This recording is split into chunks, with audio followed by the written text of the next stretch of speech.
എല്ലാവർക്കും നമസ്കാരം. ഇന്ന് നമ്മളിവിടെ ഉണ്ടാക്കാൻ പോകുന്ന ഡിഷ് എഗ് ബുർജിയാണ്. ഞാൻ അതിന് വേണ്ടിയിട്ട് ഇവിടെ 3 മുട്ട എടുത്ത് വെച്ചിട്ടുണ്ട്. നിങ്ങൾക്കറിയാം, മുട്ട എന്ന് പറയുന്നത് വളരെ പ്രോട്ടീൻ റിച്ച് ആയിട്ടുള്ളൊരു സാധനമാണ്. ഇത് കുട്ടികൾക്ക് ഡെയിലി കൊടുക്കാൻ പറ്റുന്നതാണ്. അതാണ് നമ്മളിന്ന് ഇവിടെ ഉണ്ടാക്കാൻ പോകുന്ന എഗ് ബുർജിയാണ്. അതിന് വേണ്ടിയിട്ട് ഒരു ചെറിയ പീസ് ഇഞ്ചി ഇവിടെ എടുത്ത് വെച്ചിട്ടുണ്ട്. പിന്നെ ഒരു വലിയ സവാള, പിന്നെ ഞാൻ ഇവിടെ എടുത്ത് വെച്ചിരിക്കുന്നത് 2 ഗ്രീൻ ചില്ലിയാണ്, പച്ചമുളക്, പിന്നെ കുറച്ച് കറിവേപ്പ്. അതിനുശേഷം ഈ 3 മുട്ട ഞാൻ എടുത്ത് വെച്ച് നല്ലവണ്ണം അടിച്ചു വെച്ചിട്ടുണ്ട്. നല്ലവണ്ണം നിങ്ങളിങ്ങനെ അടിക്കണം. അതിവിടെ അടിച്ചു വെച്ചിട്ടുണ്ട്. പിന്നെ സവാള വളരെ ചെറുതായിട്ട് ഇവിടെ അരിഞ്ഞു വെച്ചിട്ടുണ്ട്. നിങ്ങൾ വളരെ ചെറുതായിട്ട് അരിയണം, അതാണ് ഇതിന് നല്ലത്. അതുപോലെ തന്നെ ഗ്രീൻ ചില്ലി അരിഞ്ഞു വെച്ചിട്ടുണ്ട്, ഇഞ്ചി അരിഞ്ഞത്. ഓക്കെ, നമുക്കിനി ഇതെങ്ങനെ ഉണ്ടാക്കാമെന്നൊന്ന് നോക്കാം. അതിന് വേണ്ടിയിട്ട് ഞാൻ ഒരു കടായിൽ 2 ടേബിൾ സ്പൂൺ വെളിച്ചെണ്ണ എടുത്തിട്ടുണ്ട്. ഞാൻ വെളിച്ചെണ്ണയാണ് എടുത്തിരിക്കുന്നത്. നിങ്ങൾക്ക് വേറെ ഓയിൽ വെച്ചിട്ടും ചെയ്യാം. വെളിച്ചെണ്ണ ആകുമ്പോൾ കുറച്ചുകൂടി നല്ല ടേസ്റ്റ് ഉണ്ടായിരിക്കും. വെളിച്ചെണ്ണ നല്ല ചൂടാക്കുക. ചൂടായി കഴിയുമ്പോൾ അതിൻ്റെ അകത്തിൽ ഒരു കടുക് ഇടുക.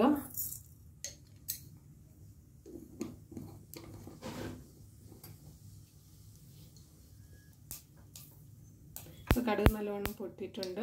ഇനി അതിൻ്റെ അകത്തിലോട്ട് നമുക്ക് അരിഞ്ഞു വെച്ചിരിക്കുന്ന ഇഞ്ചി ഇടാം.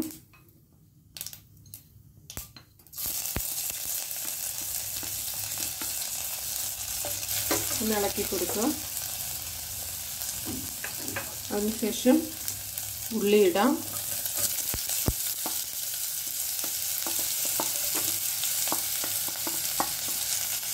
ഇനി നല്ലോണം വഴറ്റുക. നല്ല വഴറ്റണം.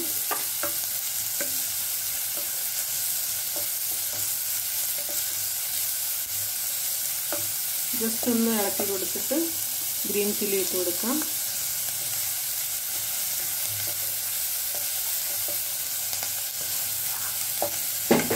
നല്ലോണം വഴറ്റുക.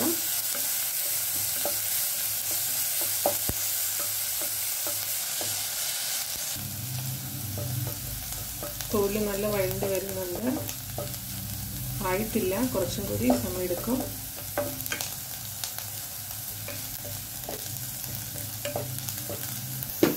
ഇപ്പോൾ ഉള്ളി നല്ല വഴണ്ട് വന്നിട്ടുണ്ട്. ഇപ്പം നമുക്ക് ലോ ഫ്ലെയിമിൽ വെക്കാം. ലോ ഫ്ലെയിമിൽ വെച്ചതിന് ശേഷം നമുക്ക് ഇതിനകത്ത് ഇടാനുള്ള മസാലയെല്ലാം ആഡ് ചെയ്യാം. 1/2 ടീസ്പൂൺ ടർമറിക് പൗഡർ,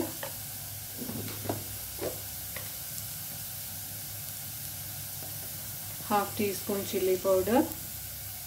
നിങ്ങൾക്ക് കൂടുതൽ എരിവ് വേണമെങ്കിൽ കുറച്ചും കൂടി ചില്ലി പൗഡർ ആഡ് ചെയ്യാം.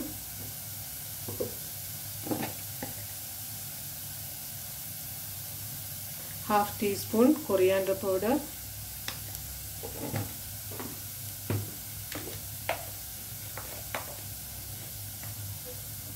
1/2 ടീസ്പൂൺ ഗരം മസാല.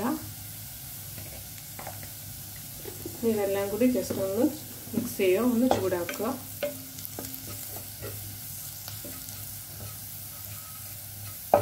നമുക്ക് ഇതിനകത്തോട് കുറച്ചോർക്കും എടുത്ത് വെച്ചിരിക്കുന്ന മുട്ടയിങ്ങനെ ഒഴിച്ചു കൊടുക്കാം. ഇളക്കിക്കൊണ്ടിരിക്കണം. ലോ ഫ്ലെയിമിൽ വെക്കണം. കുറച്ച് ഇങ്ങനെ ഒഴിച്ച് വെച്ച് മസാല എല്ലാം ഇതിലിങ്ങനെ പിടിക്കണം.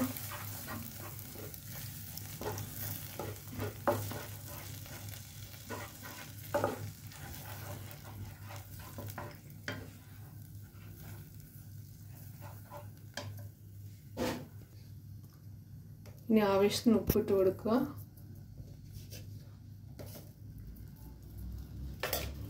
നല്ലോണം ഇളക്കുക.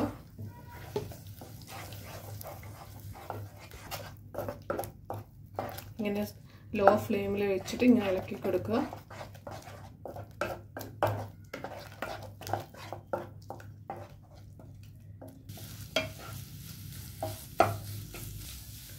നിങ്ങൾക്ക് പെട്ടെന്ന് ഉണ്ടാക്കണമെന്നുണ്ടെങ്കിൽ മീഡിയം ഫ്ലെയിമിൽ വെച്ചിട്ട് ഒന്ന് കണ്ടിന്യൂസ് ഇളക്കി കൊടുത്തുകൊണ്ടിരിക്കുക.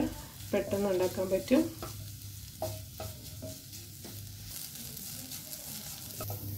കുറുതെ ആയിട്ടുണ്ട്. നിങ്ങൾക്ക് എന്നാലും ജസ്റ്റ് ഒന്നും കൂടി നല്ലോണം ഒന്ന് വേവാൻ വേണ്ടിയിട്ട് ഒരു മിനിറ്റ് ജസ്റ്റ് ഒന്ന് അടച്ചു വെച്ച് വേവിക്കാം. ഇപ്പം നല്ല നമ്മുടെ എഗ് ബുർജി ശരിയായിട്ടുണ്ട്, നല്ലതായിട്ട് വന്നിട്ടുണ്ട്. നമുക്ക് ഇതിൻ്റെ അകത്തിലോട്ട് ഒരു കാൽ ടീസ്പൂൺ പെപ്പർ ഇടാം. ജസ്റ്റ് ഇങ്ങനെ ഇട്ട് കൊടുക്കുക, മിക്സ് ചെയ്യാം. അതിനുശേഷം നമ്മൾ എടുത്ത് വെച്ചിരിക്കുന്ന കറിവേപ്പില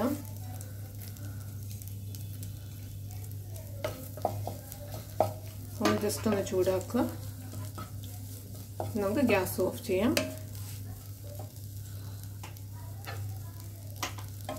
ഇനി നമുക്കൊരു സെർവിങ് ബൗളിലോട്ട് അല്ലെങ്കിൽ പ്ലേറ്റിലോട്ട് നമുക്ക് മാറ്റാം.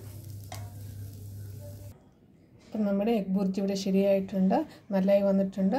നിങ്ങൾക്ക് എല്ലാവർക്കും കാണാം. ഇത് വളരെ ടേസ്റ്റിയാണ്, നല്ല ഹെൽത്തി ആയിട്ടുള്ളൊരു ഡിഷാണ്. നിങ്ങൾക്കിത് ചപ്പാത്തിയുടെ കൂടെയും ചോറിൻ്റെ കൂടെയും കഴിക്കാം. നിങ്ങൾ ഉണ്ടാക്കി നോക്കുക. പിന്നെ ഉണ്ടാക്കി നോക്കുക, എൻ്റെ വീഡിയോ കാണുക. എൻ്റെ വീഡിയോ കണ്ടതിന് ശേഷം ലൈക്ക് ചെയ്യുക, ഷെയർ ചെയ്യുക, സബ്സ്ക്രൈബ് ചെയ്യുക. പിന്നെ സബ്സ്ക്രൈബ് ചെയ്യാൻ മറക്കരുത്. സബ്സ്ക്രൈബ് ചെയ്യുമ്പോൾ നിങ്ങൾ ആ ബെൽ ഐക്കണിൽ ക്ലിക്ക് ചെയ്യുക, പിന്നെ ഓൾ ഓപ്ഷനും സെലക്ട് ചെയ്യുക. അപ്പോൾ ഞാൻ ഈ ഉണ്ടാക്കുന്ന എല്ലാ വീഡിയോയും നിങ്ങൾക്ക് കിട്ടുന്നതായിരിക്കും. Thank you.